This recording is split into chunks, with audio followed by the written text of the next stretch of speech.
Hello and welcome to the Geeks of Mucklebee family podcast. Hey guys. Hey. Hey, all. My boy, he's cold as taking a grip. It's taken a grip, guys. But as he's got there in his strap line, Gotham needs me. Yes.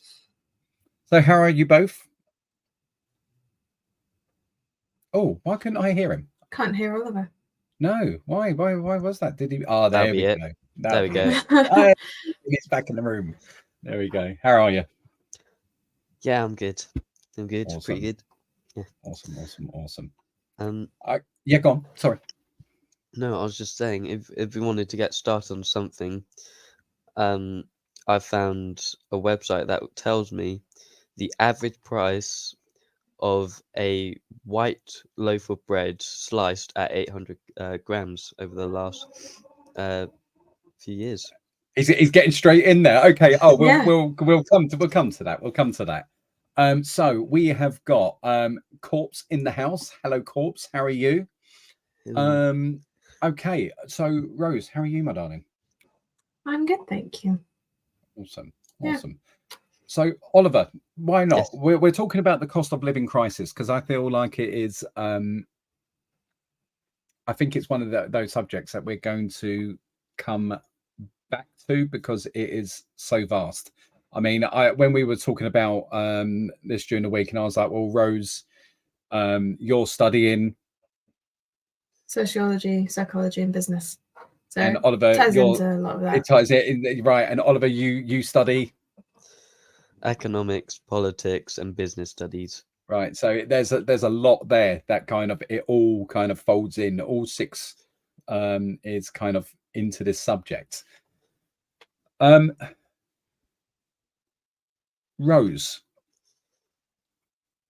Yes. Do you think this is a organic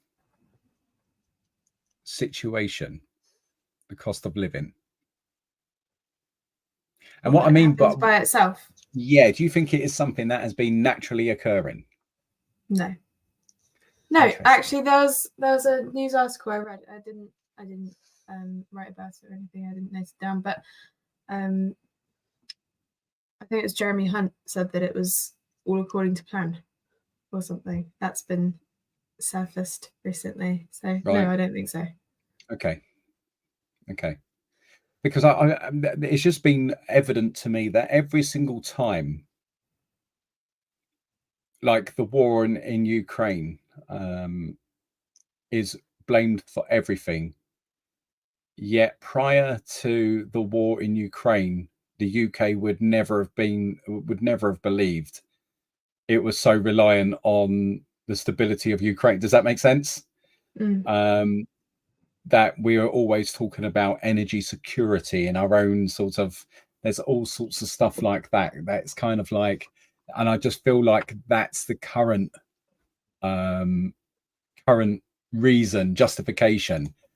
Hey there, how are you?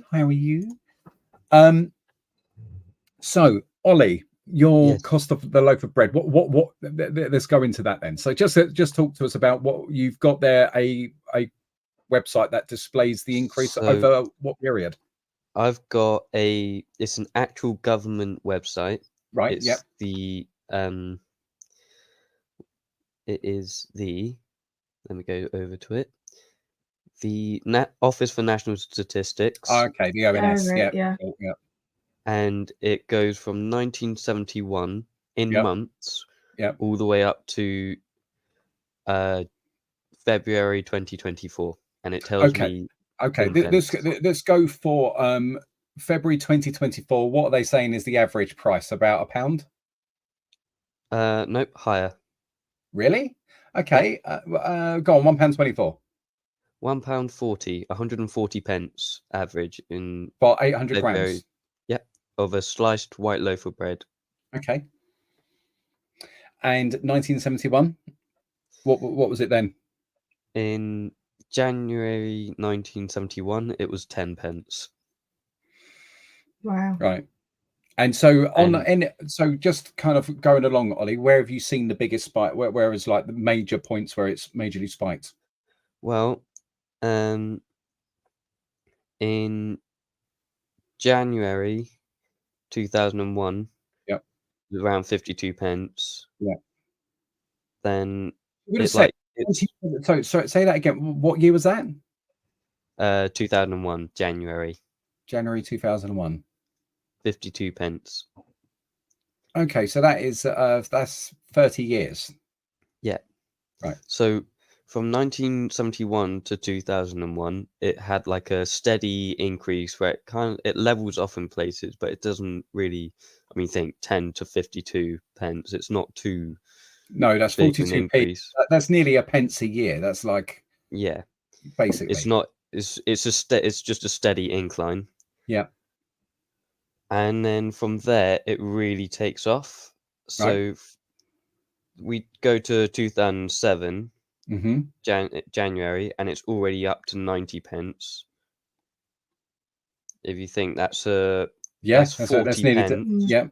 2007. And so that's right. That's coming into the financial crash of 2000. Okay, yeah, go on. Yeah, so it's already jumped up to 90. Yep. And then in 2008 November or December, it jumped all the way up to 128 pence. Yeah, so that's a financial crash. Because I noticed at that point, they were talking, people cut their cloth accordingly. And the biggest, like in the supermarkets, and the supermarket's going to feature in this, where it was the budget brands that majorly increased, because you could get a tin of beans at that point for like somewhere between 7 to 14p. Then all of a sudden it's roughly up to 30p. And they done that. They basically, people started to make economy. So they stopped buying, if they were buying branded baked beans, they went to the premium Sainsbury's non-branded. Right. And then there's like, you've got their taste, that like their finest range, and then you've got their standard range, and you've got their budget range. And then it was the budget ranges that went up, because that is where they could make the most, the most increase. Okay, yeah. So it stayed pretty high until around, what's that? 2013 November, when it was 127, and then it kept dropping off until 2016 March, where it went down to 99 pence. Yep. Then it stayed roughly at that level, increased slightly, dipped slightly until 2021 December. Yeah, through the October, lockdowns. sorry. And then into this, okay. Where it was 106 pence. Yep. And then it shot up. 2021 October. Yeah. To 2023 March, it went all the way up to 138. Okay, so when we're talking about the cost of living, and it's called this cost of living crisis, because in our society, we have seen petrol. I remember petrol back in the financial crash 2008. That is the first time that petrol went through the pound barrier. It was almost testing, and it was like, oh well, petrol's gone over $100 a barrel, so now we need it to be over £1 a litre, and it jumped. And then the price of oil dropped all the way back to like $50s and $60 a barrel. And then you've got OPEC, which is the oil producing nations. They will cut production and manipulate their stocks and all the rest of it to kind of sustain a sort of price. And the price never dropped back below £1. It went up above £1, that magic threshold, because the price of a barrel of oil had broken $100, but it never ever dropped back. Then, so coming back onto that sort of thing, so when it's coming to, you're talking about the supermarkets, the staggering thing for me is the big three, which would be Sainsbury's, Tesco's, and Asda, possibly. They control 70% of the market. Those three. And those three with 70% of the market, who do they all price match to? Aldi. Aldi is only the fifth biggest supplier. Why is the top three begrudgingly price matching to the fifth biggest? It should be the fifth biggest trying to compete with number one, right? Yeah. Any other business. It's like, you know, they're the top dogs for a reason. So, you know, we should be competing with the biggest supermarket in the country, wouldn't you have thought? Yeah. It's But because it's not. Audi and Lidl gained market share so quickly. Yeah, they did. Yeah, just because they came in at such a low price. Yeah. That it was perfect, especially in the time where prices in other supermarkets began to rise. It was just the perfect solution. Well, I mean, there's scales of economy as well. Rather than having 10 different types of honey on the shelf, they have one. Yeah. So yes, you have less selection, but they kind of put it on the shelf for a better price for people to consume. It's the essentials, right? But if in no market should the number 5 be used as the price benchmark for the entire UK market, for the entire market, wherever you are. So, as I said, the big three, they have 70% of the market. They have the world's highest retail profit margin. Does that surprise you? So in the entire world, our top three supermarkets have the highest retail profit margin in the world. That is called successful profiteering in my book. So going off of that, so they have the 70% of the market. They have the highest retail profit margin in the world. And just to give you an example, I've got it here. Tesco in a single year went from 636 million pounds profit, 636 million, to 2.03 billion in a year. In 1 year, they added 1.4 billion in profit. That's crazy. Yet we're supposed to believe it's not profiteering. And then it's kind of like, so you've got the supermarkets. I feel like you've got that one side. There's politics.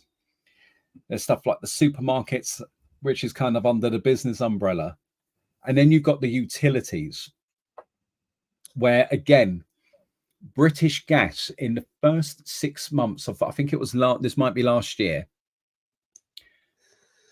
they went from a 98 million pound profit. 98 million. British Gas, probably our number one utility supplier. 98 million to 969 million in 1 year. Oh, that is so we've been told it's Ukraine. It's the war in Ukraine is creating all of this stuff. That's not all just Ukraine, right? So if you've added over what is that? Over 850 million. There or thereabouts, 870 million in profit in 1 year, and you're one utility company, and you've added 870 million pounds profit to your bottom line. And let's face it, these people never declare a profit. If they can hide it somewhere, they'll hide it.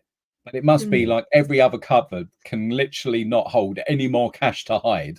Do you know what I mean? And then it's like, okay, we can't hide this anywhere. We can't put that under the carpet. The lump will be too. So we're just going to declare what's left. So yes, in 1 year, the profits for British Gas went from 98 million to 969 million. Wow. And Tesco's added 1.4 billion in profit on its bottom line. But we're told it's not profiteering. It's, good business. What do you call it? So then we've got families that are being pinched, and there are people out there that are working, two parent families, one parent families. They're out there both working, yet still having to visit a food bank. Yeah, I mean, food banks we're losing shops up and down the high street. Retail is being closed down, but we're opening up food banks left, right, and centre because people can't afford to shop. Yeah, one of the statistics I found is about 300,000 more children were plunged into absolute poverty in 1 year at the height of the cost of living crisis, which they've said is 2022 to 2023. Right. When inflation was at its 10% peak and there was soaring levels of hunger and food bank use. So just to give anybody watching, because this will be podcast and all the rest of it. So let me give you the description for in the UK for what we call absolute poverty and relative poverty. So absolute poverty, which is our government sort of measure, what they use, people who cannot afford a set standard of living.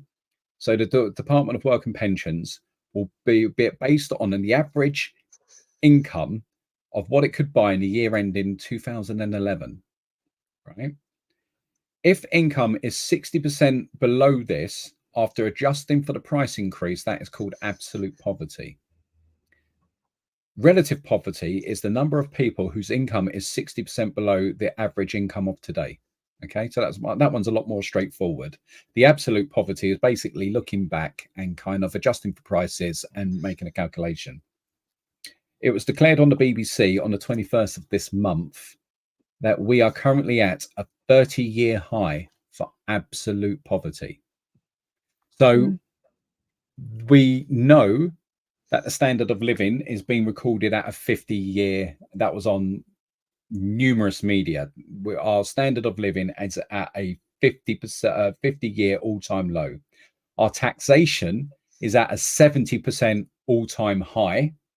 70-year all-time high, 50% all-time low for living standards, and a 30-year high for absolute poverty.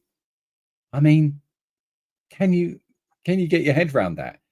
No. So it's kind of like VAT at 20%. If the government was, if a block of butter was £1 before this crisis, and the government was taking their 20%, which is value-added tax, it's what we pay at the tills, and on a majority, it's passed on to customers. Right.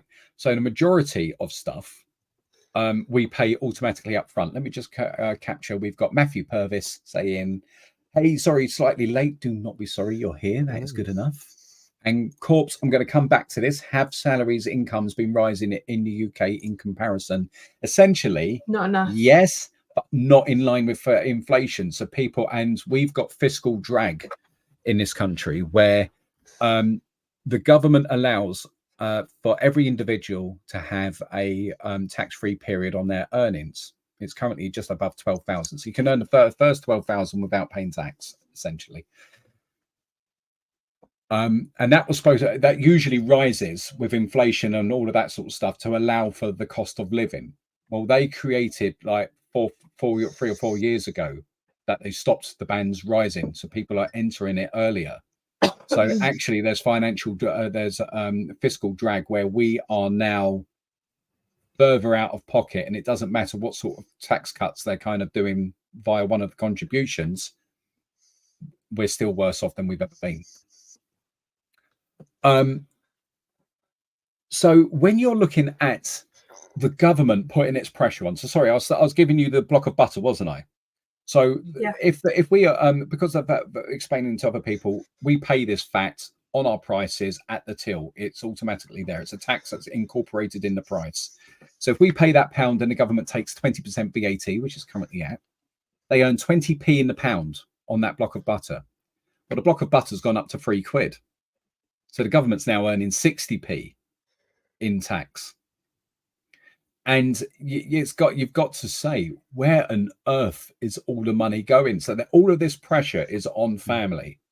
All the pressure is there to kind of go, we're paying a rate of taxation on booming prices, inflation going through the roof. We've got utility companies that seem to be completely out of control. They've put prices up for whatever reason. You've got supermarkets putting prices up for whatever reason. And there's just a population in between. And I kind of, you have a look at around the globe, and we're not the only nation. So what's the end game? What is the end game? I mean, I was looking at stuff like, is there another bump? Is there another, fly in the ointment en route So it was in the last Thames Water, another utility company. I'm jumping about a little bit here. Who? Thames Water. Right. So another, but like British Gas, Thames Water was used to be owned by us taxpayers. Yeah. 1992, it had about 100 million in debt. 30 years later, it's now 14.7 billion in debt. Ooh. It's now owned by private companies and all of that sort of stuff. They're saying that it might collapse due to its inability to be able to fund the debt, right? So it's got Thames Water has now jumped to 14.7 billion. So that's something like 14.5 billion increase in debt in 30 years. During that time, they've paid over 7 billion in dividends to shareholders. Wow. Right. That's a lot. So they turn around and they say, oh, we've got Victorian plumbing and infrastructure. You know, this is why there's so many issues. And people are looking at their water bill and they go, right, so that's the water I've used. That's the charge for using the sewage system. This is the charge for green taxes and God knows what else. And this is for infrastructure. And nothing's being used for the infrastructure. It's all going to shareholders. Then they're going, it might not be such a popular decision with the shareholders, but you could just say, we're going to give you a little bit less and focus on our customers a bit more. Could you? And then you could gain customers. It's that is something that a business is capable of. They're just choosing not to. I think it personally, I feel it was a massive error to kind of privatize utilities. It was just kind of, if you make that into a business entity where you have got to reward shareholders, you're obviously not going to put the business interest first, are you? Their number one objective is putting money in the back pocket of investors. Excuse me. So that's okay. And it's just kind of, this is where my first question to you was, do we feel this is organic? I was reading, there was that old saying about if America sneezes, the rest of the world catches a cold, you know, because of the way that the economies are kind of linked. And the 2008 financial crisis was kind of linked to the American mortgage market. There's another worrying one on the horizon in America with the state of office, so that the exposure to office space in America, where they've just got people walking away from building projects, and it's like this, they reckon it could have an even bigger impact than the mortgage did in 2008. And this is why I'm kind of wondering, is this the people that are invested, the powerful elite, making hay now before the next storm? You know, there was people that lost millions in wealth last time round. Don't know. I mean, it's kind of when it comes to the cost of living crisis, what do you feel? I mean, I'm taking aim at government utility supermarket. Do you feel I'm misguided in kind of aiming at those, or do you feel there's other factors? No, I think those are the main factors. They're the main people responsible, really. So you don't think it is stuff like the Russian war in Ukraine? Obviously, that's going to have some sort of impact on the UK, and because of trading, because of all of that, imports, exports. But ultimately, it shouldn't have this much of an impact. In the way it has, you can't say, oh no, it's because of the war. It's because of the war, not because of the way that we're doing business. I think it's a bit of a scapegoat at the moment, and it's a bit of an excuse. Yeah, I would go with that. Do you think that saying it's the war in Iraq, sorry, I do apologize, the war in Ukraine, do you think it is a little bit more acceptable to blame the war in Ukraine rather than Brexit, maybe? They definitely think so, because the politicians aren't going to turn around and be like, this is our fault. When have they ever done that? this is our fault. This is our decision, and Brexit's gone wrong. They're going to back what they've their decision in Brexit and what they think is right. So, of course, they're going to think that blaming the war is more acceptable because it doesn't place the blame on them. And yeah, I think that's what's happened. What Corp says here, people abusing disaster for profit isn't new, though. Exactly. So in a way, still organic, right? I think I hear you, Corpse, in the sense of, but I feel like it is deliberately manipulated. They've got in off the back of the pandemic in the UK, they've got 2.8 million economically inactive adults through long-term sickness and other stuff. And I think there is a concerted effort to try and get those people back into work and exert financial pressure, because capitalism only works if you've got a large job pool. Your biggest overheads in business is if you've got bricks and mortar to invest in office workspace, and wages. Your wages is your biggest one. So the only way you can keep wages down is by having lots of candidates for any given post. The moment that the worker is in short supply, well, they can demand more and costs go up, which is undesirable. I mean, most Western, I've described before, most Western capitalistic systems are to business what golf courses are to nature. You know, they are kind of very artificially maintained. It's not really a free market with the biggest and best out there free to do business.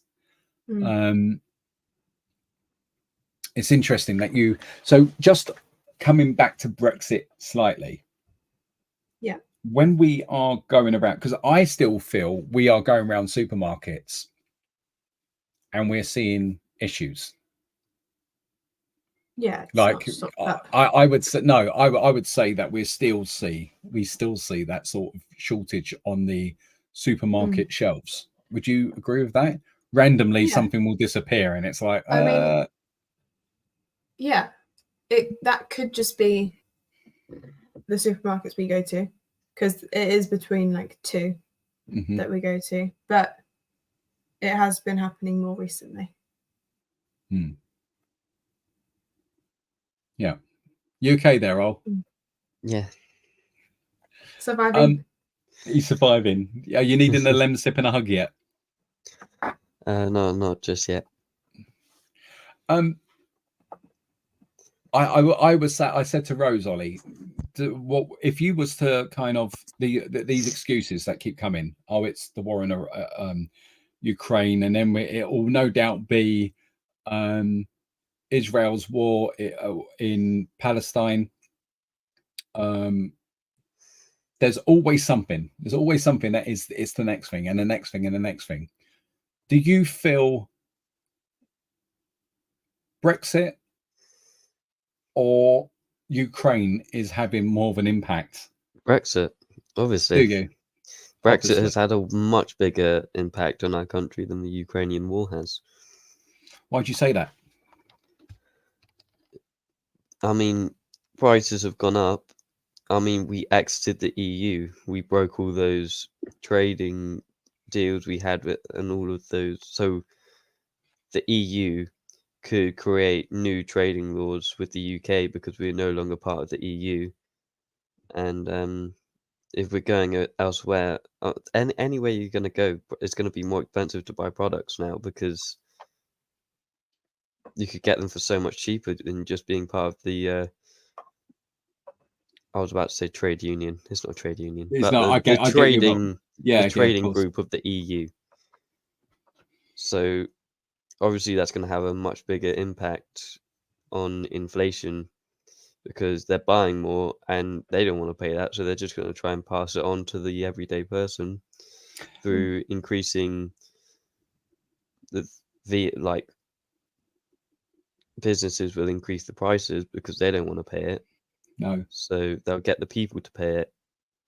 And but then I mean, it's not to say that the Ukrainian war doesn't have an impact, because it will. That's what war does. But it's not that it's not having the impact they're saying it does. Because yeah, exactly. So if you're a farmer and you're buying your grain from the Ukraine, and they've got to stick that and in a container and ship that across and blah blah blah blah blah blah blah blah blah. Yeah, that is going to have a price increase, but a container full of grain spread out across X amount of farmers on X amount of cattle, the price gets diluted down. Does that make sense? The backlog of what's going on at the ports where they can't pick up shipping containers and they can't get things through fast enough, or because of the security checks or whatever other checks, because now there is a border between us and our biggest trading partner. That's going to have an issue, because this is what people aren't talking about. If you've got fresh produce coming through on a container ship, how much are they writing off now? Are they having a success? Do you see where I'm coming from? If you're bringing in tomatoes or, whatever it may be, are they getting it through the ports quick enough to be able to put it on the shelf? Or is it a case now where that might have been, we were thrown away? I'm just plucking numbers out of the air now. We're thrown away with wastage. We're roughly losing about 10% in transit from a foreign country to here, with things going off. They haven't kept well.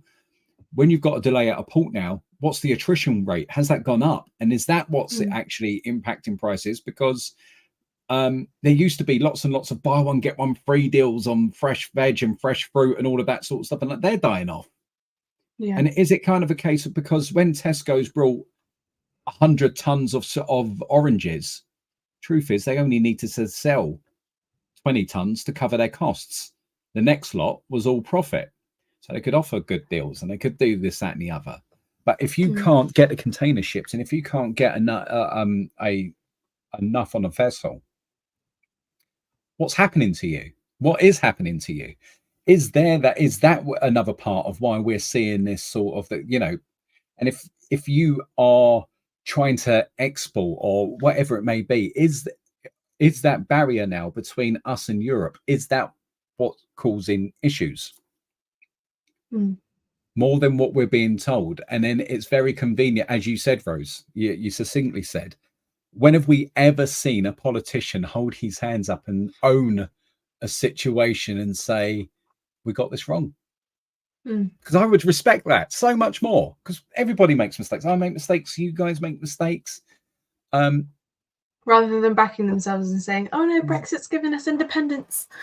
We've got our country back. Like that means apparently I mean apparently one of the key motives for Brexit was they're saying that was it the it was some. I really should have known what it is before I started talking. Are you talking about the workers' rights? No, it's a document with a bunch of laws on them. Yeah. I don't think it is the workers' rights for this one. It's the EU human rights and the regulations and all of that sort of stuff. I think so. And they turn around and they're like, "Oh, why should we abide by these? We can leave and make our own." Yeah. When that was based off of the UK's version of that. Yeah. Yeah, I know. A lot of it was based off of the UK's, and they're like, they adopted it and took it. Yeah, absolutely. It was all about unelected bodies. Why are we listening to Europe? Because we've these unelected officials and this, that, and the other. And like we've got the House of Lords that are not elected, and they have the final say on anything we put through Parliament. I've just got something. Prime Ministers wasn't selected by general election either. No, he was selected by, what was it, 168 people put him in power? Yeah. That's democracy. Well, I've just got here from Corpse, 1 second. How can the Brexit have this delay in effect, though? You expect then a sudden surge of 2020, right? Go for it. Inflation did actually start in 2020. It's just only been defined as a cost of living crisis in 2021 because it reached a certain height. Yeah. It was already increasing in Yes. 2020. Yeah. And I think what Corpse is saying there is because we have got, what would you say? I remember down in Dover, they had to just build a massive lorry park because the A2 leading into Dover was just a car park. And it was literally just the slow lane. It was a 2-lane road going into it. And one lane is just all of the trucks backed up. Really? And yeah, horrendous. And so, do you remember we had the truck driving? Do you remember that just a couple of years, just within the last 2 years or so? And basically, they couldn't get the truck drivers, and it was like, oh, we've got people retiring, and the wages of truck drivers went absolutely through the roof. And it wasn't just because people retiring; they were trying to dress it up like, well, people are retiring, and this is an issue, and so we've got less truck drivers. No, a truck driver was doing less trips because he couldn't get through the border as freely as he did when it was a part of the EU. So where it was kind of like, oh, you're an EU member, yeah, come on you go. Have you got anybody? No, that's great. Okay, off you go, mate. And he could get maybe 2-3 trips done a week. That's not the case, or 3 or 4. That's not the case anymore. He's down to 1, maybe 2. So then he's sat in a car park and in a blooming hold up, trying to get out of England into Europe. So if you can't get the drivers out, do you see what I mean? And these are all, so we're talking about the cost of living, but this is all impacts. So I was talking about the difficulties at the ports with the shipping containers, and it got so desperate that shipping companies weren't picking up the empties. So you could used to get, they called it the slow boat back sort of thing. So if you was looking to export, you would try to get the return leg of, say, for instance, a Chinese vessel. And if you were sending something that way, they've got to pay for the fuel to get back to China anyway. So if you can put something on there, they would offer it you at cheaper freight for that journey. So then that's what you would do. But it got to the point where that wasn't even a thing because they weren't even picking up empties and all of that sort of stuff. So we had all of these shipping containers stuck around in different ports. And there are other people that were in desperate need of containers, but it became so expensive that they couldn't, it wasn't even viable for them to just go and send a ship to pick up empty. Do you see where I'm coming from? Because even that was too expensive. So then you've got the shipping fleet that have been absolutely hit from fuel, wages, that sort of stuff. Times and turnarounds in ports. Then you've got our trucks and everything else staggering to get out. I mean, where I was talking, I started this at the beginning. I'm blaming utility companies and I'm blaming supermarkets because they're very obvious. They're 2 household costs that have gone through the roof and they're declaring record profits. The British, as I said, British Gas up by, what was that? I need that number in the top of my head. It's like 800 and something million. British Gas, yeah. British Gas in a single year increased their profits by over 850 million, and Tesco's by 1.4 billion, and they're just like the market leader amongst many. So if they're very obvious to talk about in a time of cost of living, but then we're talking about political decisions. It was all said that the slowdown after exiting the EU, we're going to have cheaper food, we're going to have cheaper clothes, we can make trade agreements. But as Oliver said, if you are now buying more lamb from New Zealand and you're getting more stuff from America and you're getting more stuff from Canada, I mean, we don't even have a new trade agreement with America. But if you're doing all of those things, how's that more cost effective than what's happening with the lamb in Wales? Do you know what I mean? Because so we've raised the cost of domestic farming, and they're trying to say, well, let's get into a trade agreement with New Zealand for more lamb. And our Welsh farmers are going, whoa, whoa, whoa, whoa, whoa, don't do that. I'm going to go out of business. So there's all of these impacts. And then going back to what we said, do we feel this is organic? Is this something that has, is it part of them, the greater, the leading elite society, getting out the money vacuum and sucking all of the money out of the population? Is this great, Rose, you've studied sociology. Thank you. And that's all about the constructs of society, right? And concepts and stuff. Yeah. So is it that? Or is it kind of a case of this is a ever spiraling decline that we're just going to have to contend with? Well, I think it goes through peaks and troughs. Like usually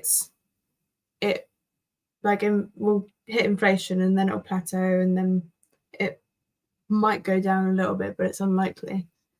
But I think the most likely thing that's going to happen is it will eventually plateau.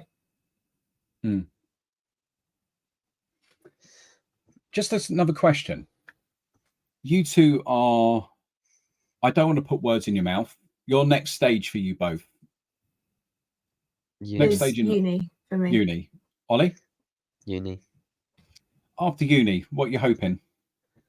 Well, get a job. I kind of want to start. I mean, it's probably a bit early, but I want to get like a deposit for a house because they're so expensive now. Right. So you look at the council tax sort of stuff back in 91. So what is that now? 33 years? Yeah. Just to give you an idea, people, in 33 years, this property was valued at about 40-odd thousand. It's now worth just over 300,000. Yeah. Wow.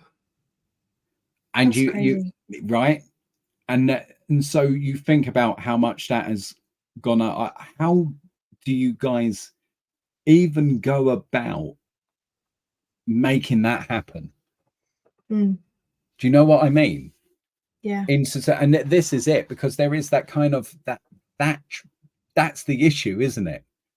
The cost of that's living. Something that's been on my mind. Like the interest rates at the moment as well. It's making it so difficult to get on the property ladder. And it's just like, will it change in time?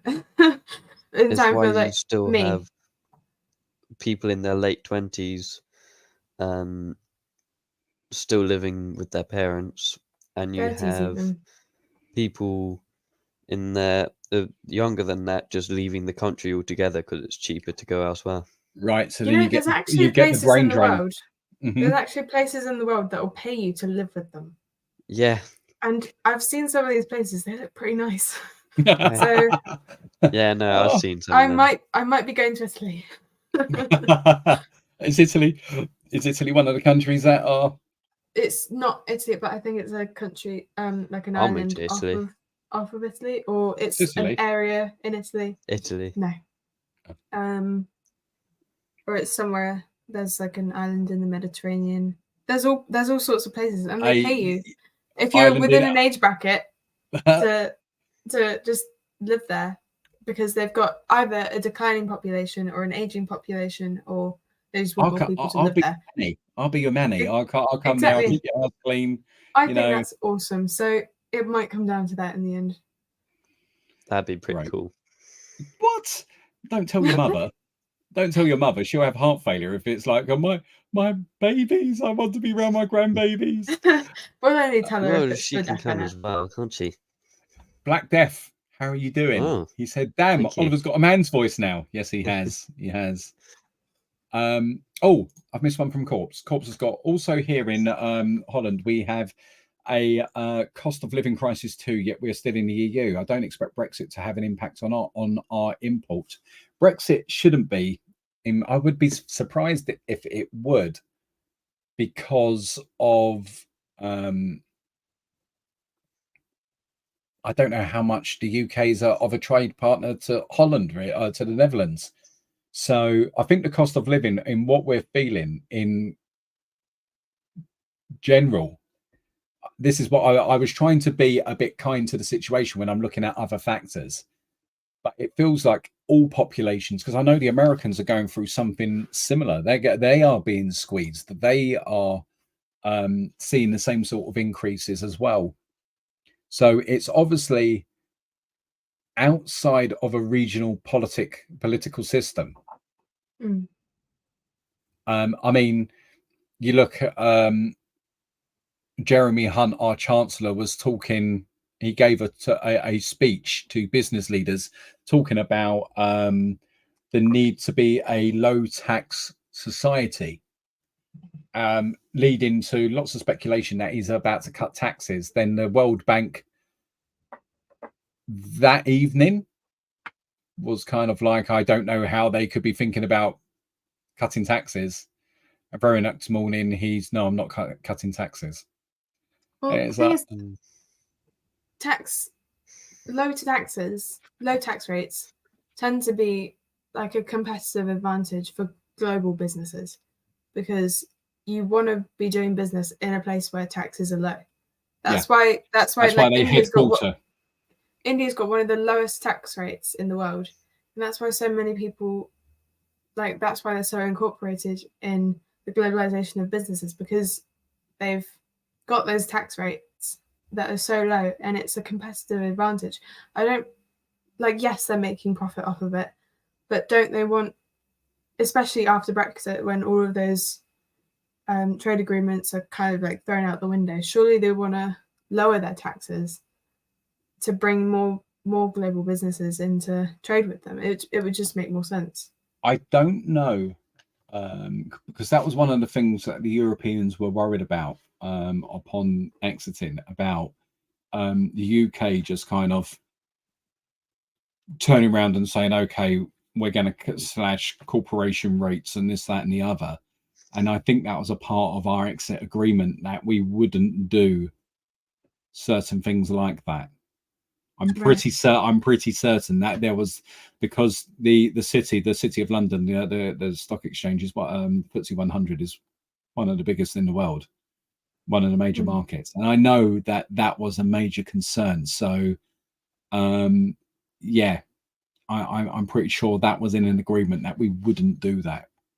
Right. So I think we've got a limited amount of room of what we can do, and there are issues. There could be quite big self-inflicted issues if we ever went down that path. So they've got to be really careful. So it's, yeah, they've got to be careful on that one. It's not as simple as just turning around and saying, okay, we're going to slash it to 2%, and everybody's headquarters are suddenly in the city. There's other thing. There's protectionism by other nations all around that sort of. Yes. So we are at a 70-year high. Now, not since the Second World War have we ever had taxes this high. There's global pressure on preventing us cutting taxes. Is there an answer? I mean, one of the things that they argue is trickle-down economics. Yeah. Ollie's like, no. Trickle-down economics is where basically they give tax breaks and whatever else to the richest in society. But that's no, hear me out. And so then they get all the money and they're going to spend it, and the poor people will doff their caps and say, "Cool, blimey, governor, thank you for that. Drop a penny in the hat, will ya?" And they'll go, "Oh, there you go. Now get off my land."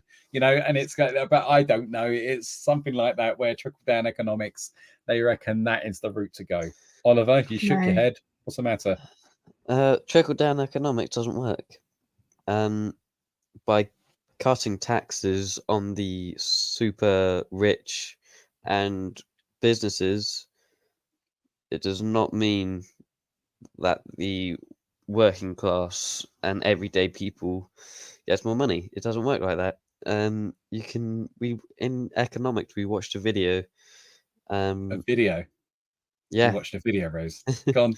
and it showed the statistics that throughout the just one example. I think there's like 3 or 4. So in America, the taxes they tax businesses at like 40%, Right. and What I think it in where? was Where do they do that? America. But really? Or it was some form of tax at 40%. Okay. A form of tax at 40%. Then Bush cut that tax down to 35%, Right. around that. And their economy leveled out and then began to decline. And then Obama raised the tax back up to 39.5%, and their economy recovered. And there's just many examples where trickle-down economics just doesn't work. It's I mean, even if you don't like do theoretically, you just look at it logically. If you cut taxes on a business, well, the owner, he might increase the wages of like the big managers, but why would they then increase the wages of the workers? They get more money for themselves, they'll keep it. Logically, then they don't think about increasing the wages of the people who work below them. No. They think of it as every man for himself. Why would he give the money away? Yeah.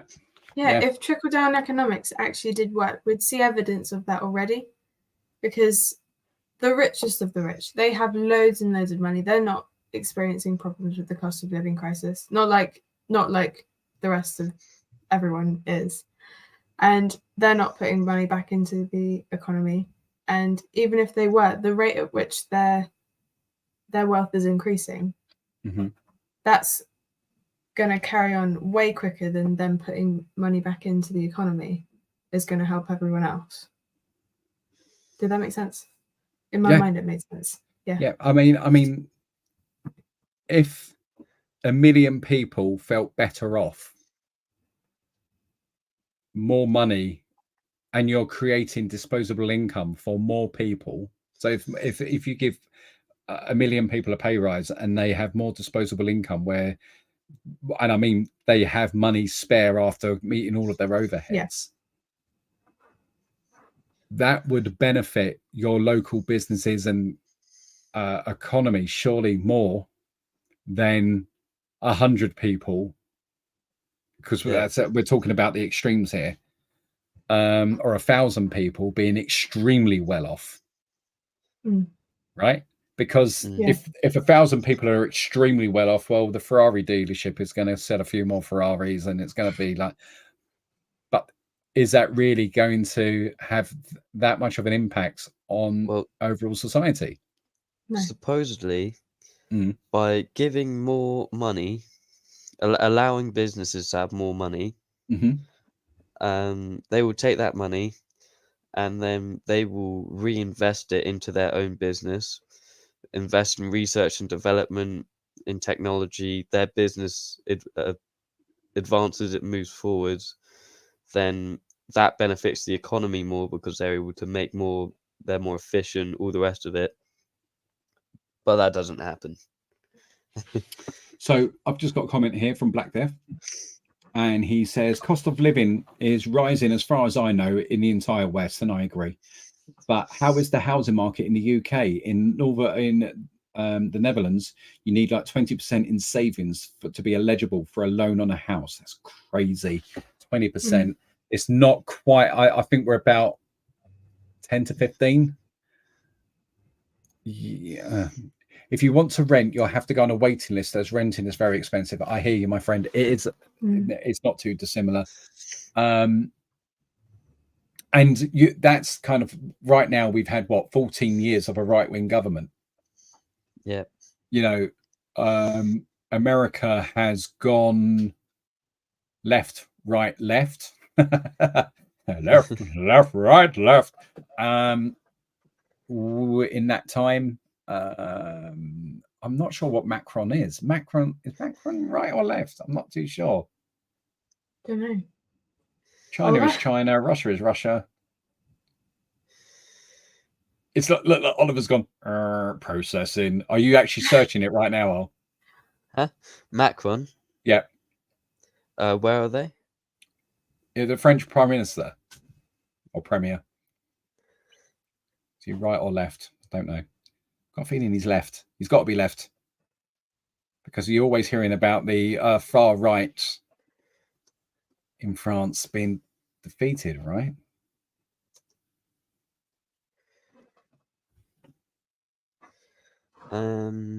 Germany. He has called himself both a man of the left and liberal in his book Revolution.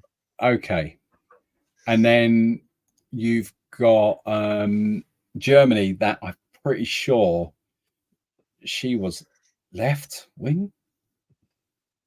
Because I think Germany have really veered away from the right wing. She might have been a centralist. I can't remember now. And then she got. So, Corpse is saying, yeah, we added nitrogen emission scrutiny from the EU, so construction of new houses has been halted while demand has been ever growing. See, it's stuff like that as well that makes me wonder. So you've got Holland. We've added nitrogen emission scrutiny, because I've heard stuff like this, and it feels like, what am I trying to describe here? We have this regulation that we have to do, that we have to abide by. And actually, if you actually looked it up, I doubt that regulation possibly exists. Do you hear where I'm coming from? And you have a look through the manual and you're like, there's nothing here about nitrogen emissions. But it creates a problem, a localized problem in the country that this is being said. And somebody's going to get rich of it because somebody is owning a lot of land and there's a property developer and they've been buying up for the last 5-10 years, tracts of land here, there and everywhere. And then when this gets lifted, there's going to be a boom, and what was going to earn them 50 million is going to earn them 120 million. Do you hear where I'm coming from? It feels sometimes, because there was something in the UK of something similar, and it's only ever comes out and you look at it and you go, that's odd, I've never heard of that before. Then all of a sudden, boom. Yes, I don't know. I've enjoyed kicking this around though, because there's lots of different there's so many different aspects. As I was like going around there looking at who's left and who's right and all the rest of it, it goes to show that it is outside political dogma, right? Yeah. Because Biden is left wing. Our lot are right wing. Yet the same thing is happening in both.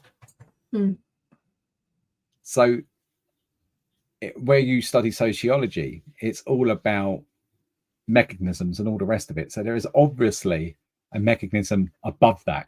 It surpasses all of it. Yeah. It passes it, right? There's a larger influence that isn't potentially being discussed. Yeah. And yet all we know is that we're going to the supermarket and the average shopping basket is £30 more expensive. And families are having to choose between heating or eating. I mean, crazy.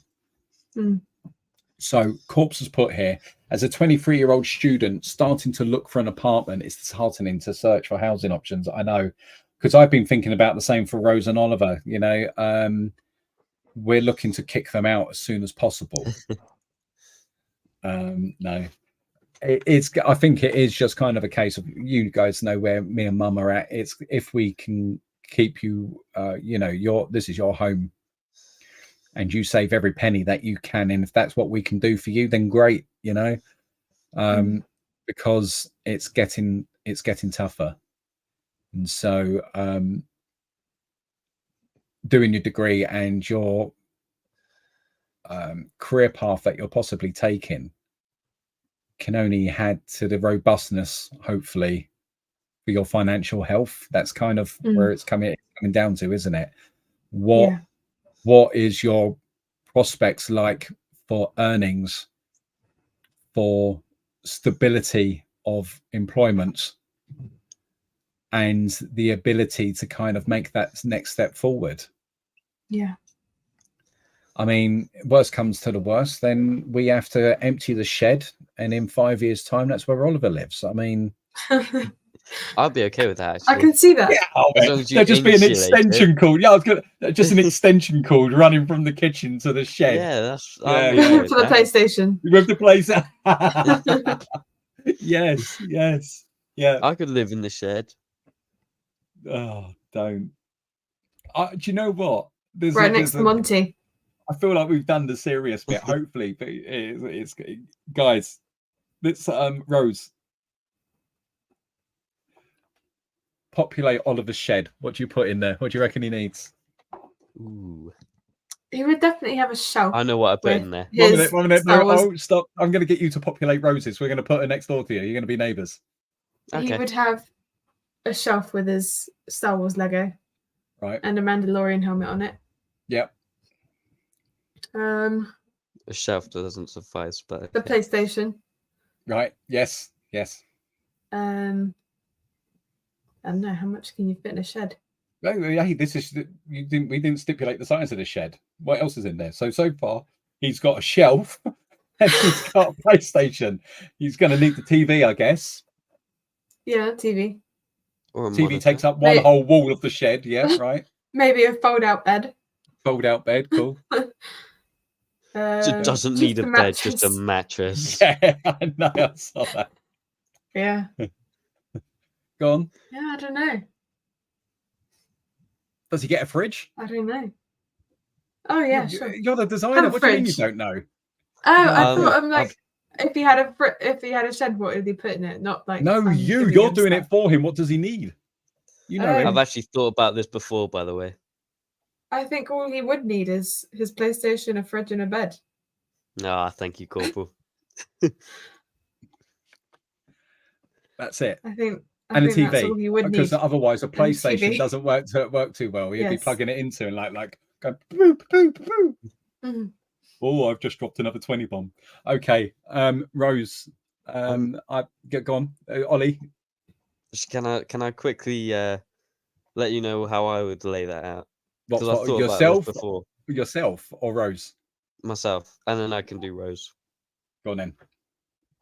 All right. So the shed, I have my bed on the side, and then I have a desk Oh my gosh, with he a really has chair. thought about this. with a PC underneath and a monitor with a keyboard and Right. a mouse. Yeah. You can sit the PlayStation on top of it, and Mhm. then it's like, okay, well, you have your gaming setup, but then where are you going to do your work? Well, I have the Where? shelf for all my books, and then the desk, it has this little pull-out bit, so you can pull out it, and it has Oh, like he's extra frozen. space. He's back. I can do my work on there, and then I can push that back in. Then all my storage and everything, it goes underneath my bed and above my bed on a shelf, on a massive My bad. All like, this overhead storage is a cabinet. shed. Yeah. Okay. It's going to be a big shed. It's a It's a decently big shed. sized shed. Right, go Then on. Go on. behind me, I have my own fridge, and then maybe a TV on the wall, maybe, and then an LED wrap around the roof, because it's more cost efficient. I've noticed that you And were a carpet. feeling a nice little very carpet. ill until this question came around. And a You've carpet. got a proper plan in place. Yeah, I know, right? But Ollie, And a A cactus. little bit- I have like a cactus. okay. So we've got a carpet in there. We've got a cactus. Son, a wash Yeah. basin, a toilet. I can come back inside for that. Says who? Once I've got you out, I'm not letting you back in. Well, because it's like, I pay like £100 a month to like rent out the toilet and the washing utilities. Okay, what would you put in Rose's? Okay, so for roses, I would put a bed. I would Thanks. put a desk with like all her work, her pens, and there's like one drawer for her work, and the drawer below Don't it worry, why I get my pens? I know you're working your pens. That's for what I was her, thinking. for her art, so she can draw stuff. Right. Then obviously the LED wrap again, because that's very cost efficient. Right. And then I would have a bunch of shells around the top, because she's not crazy cat lady, she's crazy plant lady. She had a bunch of plants, and so she even does. fake plants. They're, So she they're needs almost room for they're all of them. almost all of them are half dead though. Rose, Yeah, you've got one behind you, haven't you? Give us and a on the shelf. she might need a On the, lamp behind you. as well. You need to give us That one up there. No, on your window ledge. Oh, But, I don't want to show that one. Okay. Is that special? I would maybe mount a TV on the wall, and then Right. oh yeah, definitely 100%. She needs like either her stereo or her CD recorder, because she lives for music. Yeah, she does. Oh yeah. Yeah. I actually can't show the plant because I actually watered it. Oh, What about it's the a bit So too it's in wet. Diplodocus water one? right now. I love the Diplodocus one. Okay. So I've got here, Black Death Gaming said, how old are you guys now? Oliver, how old are you? I'm 16, but And when you only for another 2 weeks. it's not 2 weeks, is it? It's not Yeah. 2 weeks, kid. That's a little over a week. Huh? But You need to there's get on with that 24. birthday list. You do need to get on with that birthday list. That's 1, 2, 3, 4, 5, That's 6, 7, difficult. 8, It's 9 very days. 9 difficult. days. 9 days. And Rose, how It's old are very you now? I am 19. 19. Yes. Gonna be gone soon. And neither of you thought about solar Okay. panels. What did you say? Did he say? Huh? I'm gonna be gone soon. You two are so dark sometimes. Your room will be my Lego room. Ah, you're the dark one. He was talking about me moving out, not dying. Oh, sorry, my bad. Yeah. I thought he was like, you're going to be gone soon, as though you're pushing up the daisies. Okay, yeah, all So right. did On the Oh. dark I one. thought that too. I thought you were predicting No, my death. I wasn't thinking you're gonna die soon. Okay, last question Thanks. on the shed thing, guys. You've got to make a shed for the bear. Ooh. That's their mum, by the way. Just one, no floor space. It's just one giant bed that takes up I the was going whole to say that space. it needs to be the massive new mattress, Yeah, and I think And then, Ben should be happy. yeah. And You'd need to bubble So wrap one- it like that. That would have to be the most insulated shed of all time. You know, Yeah. it'd have to be yeah, like. You can put a the walls, TV the on the walls wall would if have you to be want. fluffy. Ooh, that And new we'd have to drawing have a thing bit she for got. Winnie. Oh Sorry, yeah, what was that, Al? obviously. That new drawing thing she got. You can put that in there. Something to amuse her. There's your art tablet. Off you go. Right. Okay. Cool.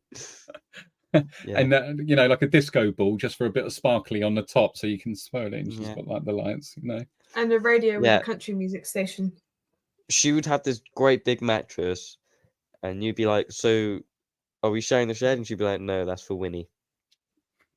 Yeah. Yes. Okay.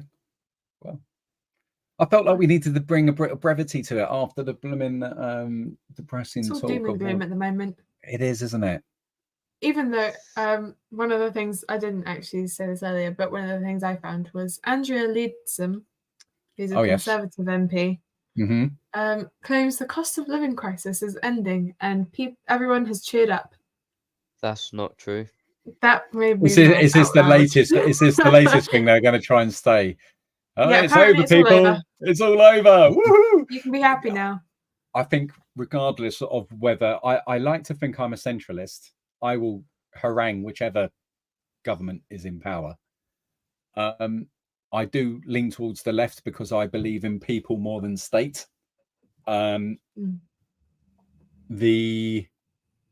But no matter where you are on the political spectrum, in the UK, we have far too many wealthy politicians that do not understand living in a society where there is no disposable income. So when they are making decisions, they don't understand add in a £50 cost to people that can't already make ends meet, how detrimental that is.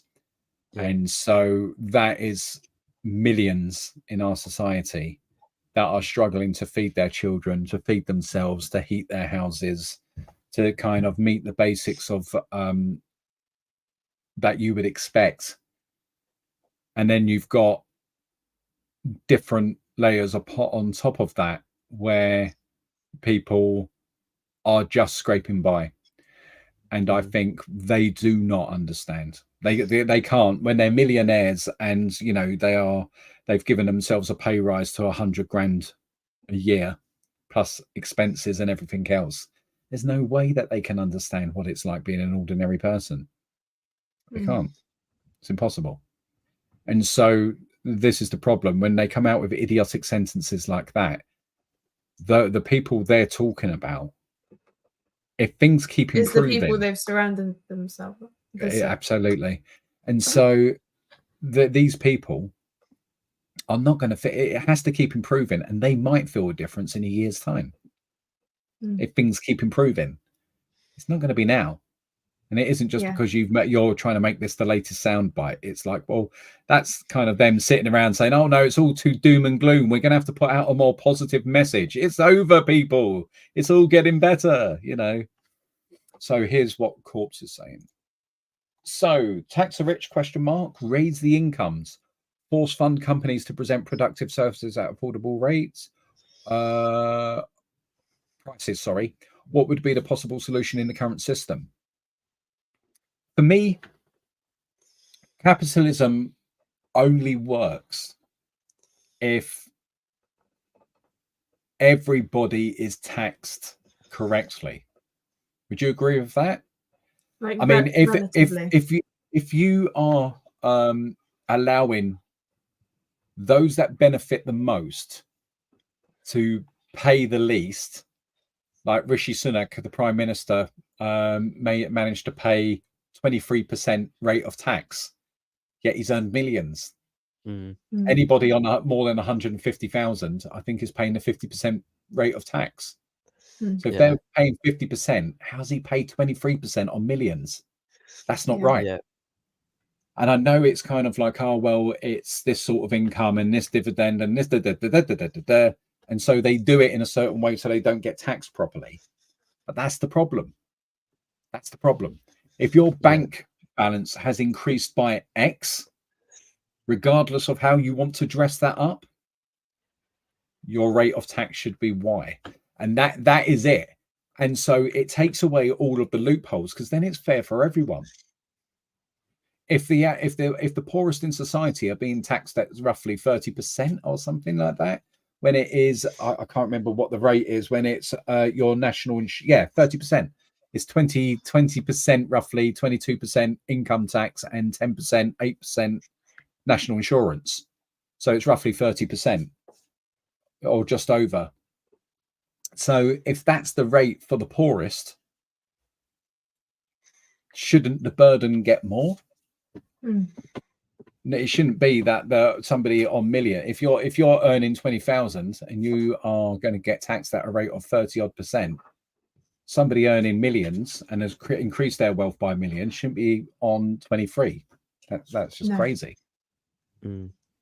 So I think the correct taxes at the correct rates for all people is absolutely important. The prices would sort themselves out because of it being a competitive market. Would you agree with that?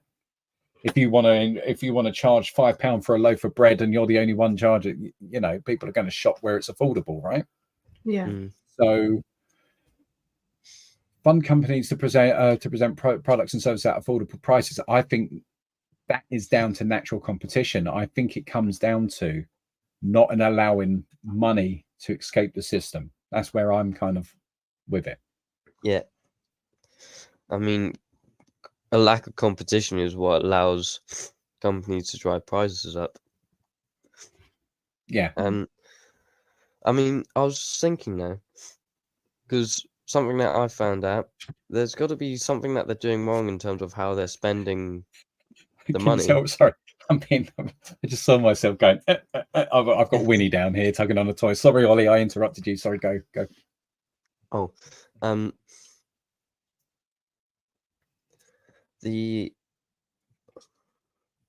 Sorry, have I made you lose your trail? What was I saying? I am so sorry. I'm really, really sorry. Oh yeah, how they're spending our money is it'll come to me. So basically, so who's spending? The government? The government, yeah. Oh yeah, because we are now at 2.6 trillion in debt.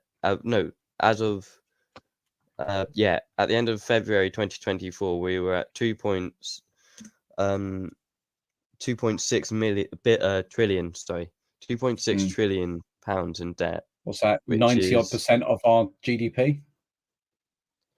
I'm not sure. I think it's something around that. Yeah. Yeah. And 84. Wait. So last year, I think it was 84.1% of our GDP. Right. And so in February, since February 2023 to February now, our debt increased by 157.4 billion. And that's the thing. I know we had the lockdowns and the financial crisis and all the rest of it. But the amount of fraud, I mean, the government's writing off 14 billion worth of COVID payment fraud, which just beggars belief. And the way that they were giving out contracts to their financial donors at extortionate rates, which was just blatant profiteering at taxpayers' expense. But it just doesn't make sense how services are being cut. NHS is at breaking point. I think a lot of it is how we spend money. I think we're a very wealthy country, but it is just abused. The way that they treat money. They've always got it for what they want, but it's just very irresponsibly spent. It's like the education and NHS. I don't believe they don't have enough money. The NHS has too many tiers of management. If you cut out 2 tiers of management and put nurses on the floor and more relief and stop paying for temp, if you're having to pay double the rate for a temp nurse, and that's how you're kind of facilitating that sort of, and that money doesn't go to that nurse, it goes to the company. Like that she has a slightly better rate, but a lot of that money is going to the company supplying that nurse. I mean, why? If you turned around and said, right, we're not allowed to do that anymore, those nurses would have to find employment if they wanted to still keep earning money, like with the teachers and all the rest of it. I think it is down to how we spend money sometimes, rather than the amount of money that is available. Would you tax according to bank balance alone, or also a more wide interpretation of wealth, houses, art? Well, this is the problem, isn't it? Because the rich will always find more loopholes to evade taxes. It's correct. You're right. I mean, if you have got, I don't know, you could hit a threshold, couldn't you? Because we're talking about the mega wealthy, aren't we? We're talking about the mega wealthy here. And if you turned around and said everything below $1 million in assets, I don't know. But thereafter, and what you declare as your base assets, it could be your home, it could be your artwork, it could be whatever. But from that point onwards, your wealth increase, because as you said, they will always, if you turn around and said, well, artwork is not included, all of a sudden they would own £1 billion worth of artwork. Do you know what I mean? There is that. So it's kind of a case of, you're right. Would you have to incorporate? I don't know. I don't know what the answer is. It just doesn't feel like how it is right now is very sustainable, really. I don't know. The masses are being squeezed, and it's always the usual things to make you angry.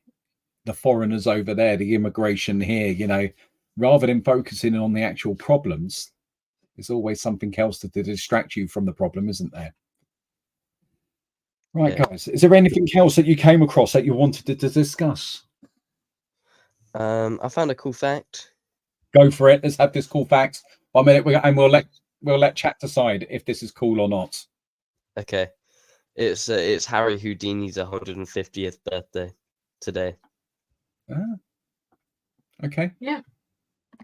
All right. Yes, That's a cool fact. Winnie, that toy is soaking wet of dribble.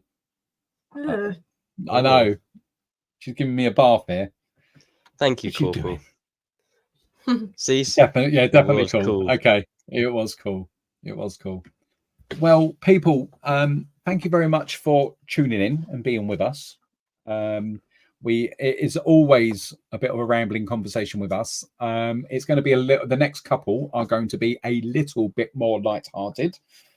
We might not all be together. I definitely wanted to do a Stranger Things one, Rose, because there's obviously we've got the last series imminent, and I wanted to catch up with you on that because there's a load of things that we've probably in our absence that we've watched that would be a good catch up. Yeah. Wanted to go through the Star Wars stuff because there's lots and lots that's happened. So I don't know if you would want to be part of that one or not. Ollie? Yeah. I know you'd want to chat Star Wars. Oh yeah, definitely. So maybe we can get that one done in the week. And what was we thinking about the Marvel catch-up, guys? Marvel. Oh, that sounds good. Yeah, because I was just thinking that a Marvel discussion. What you talking about? Right. What was you thinking? What was the opposite? What was the other one there? Oh, come on, give us when I said what was you thinking? What was the first thought? I thought that was like a Marvel film that I hadn't watched yet, and you're like, well, you have to catch up on it. Okay. Have you watched the Marvels yet? Oh, Marvels. You have to catch up on Marvels. I haven't watched that, no. Apparently, it's not great. I quite like that one. Oh, have you seen it? Mm-hmm. Yeah. What was the Wasn't bad. Because I've heard, I didn't hear great things, but actually I quite enjoyed it. Oh, it's what was the DC one that just came out? The Flash. No, I haven't seen that yet. Apparently, it's really Is there bad. a new one? Was it DC that I'm thinking about? You got the Black Adam.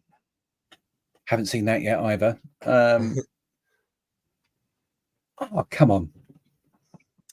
Ms. Marvel. I couldn't. 1 minute. Let's see what Black Death is saying. Couldn't get through Ms. Marvel. So I haven't watched anything. That's a TV show, isn't it? I really like the TV show, actually. Or am I thinking Sony? Ms. Webb. Is it Ms. Webb? Madam Web. Madam Web. So there's Madam I've Web. Heard bad things about that. Haven't seen it. But... quick opinion on Loki season 2. I loved Loki season 2. It. That was amazing. Mm-hmm. Yeah, it was so sad as well. I will nail my colours to that mast. I really enjoyed Loki. Are there people who don't enjoy loved it? Loki personally. Rose, it's the interweb. There are people that don't like. Of course, there's always going to be people who didn't enjoy it. But is that like a common thing that people didn't enjoy that one? No, I've got no idea. So.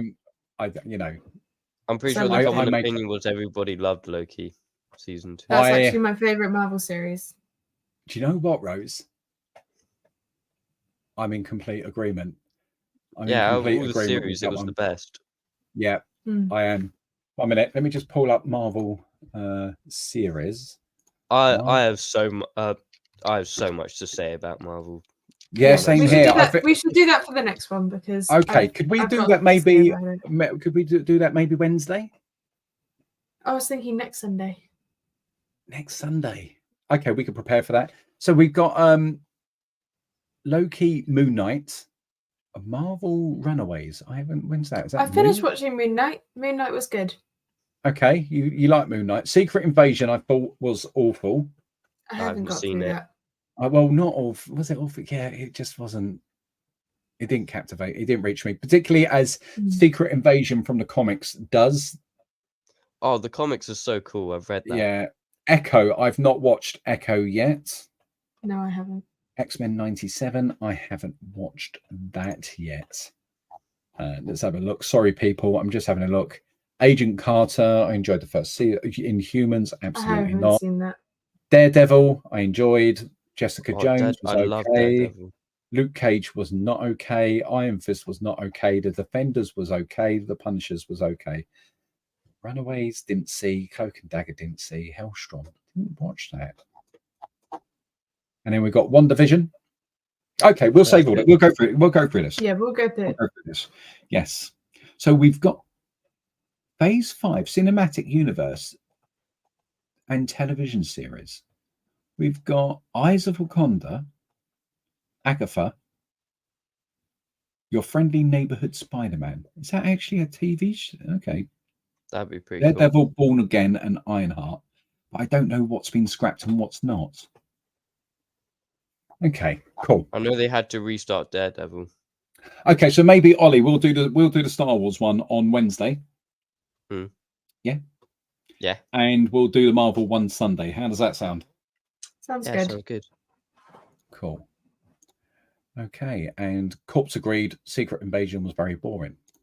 Well, there we go, guys. It's not us if we don't kind of here, there, and everywhere. That's kind of what we do. Did you like that, my little?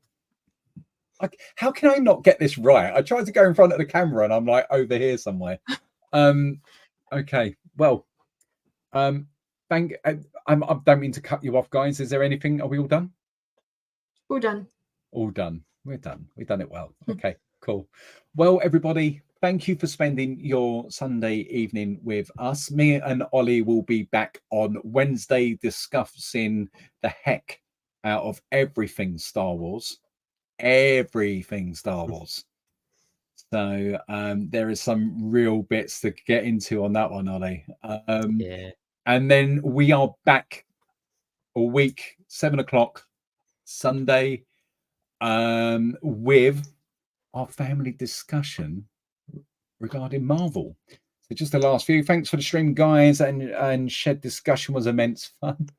I think Take Corp care. showed Catch you up next to stream. every one of our I know streams so Corp's far. was awesome. Yeah. And then we've got I might have to miss it. Hey, catch us when you can. So yes, back on Wednesday with Star Wars, back on Sunday with Marvel. So wherever you are, I hope you stay happy, healthy, and we will catch you on the next stream. Thank you for spending your time with us. Take care. Thank you very much. Bye. Bye. I was doing it again. I get it. Okay, bye. Bye.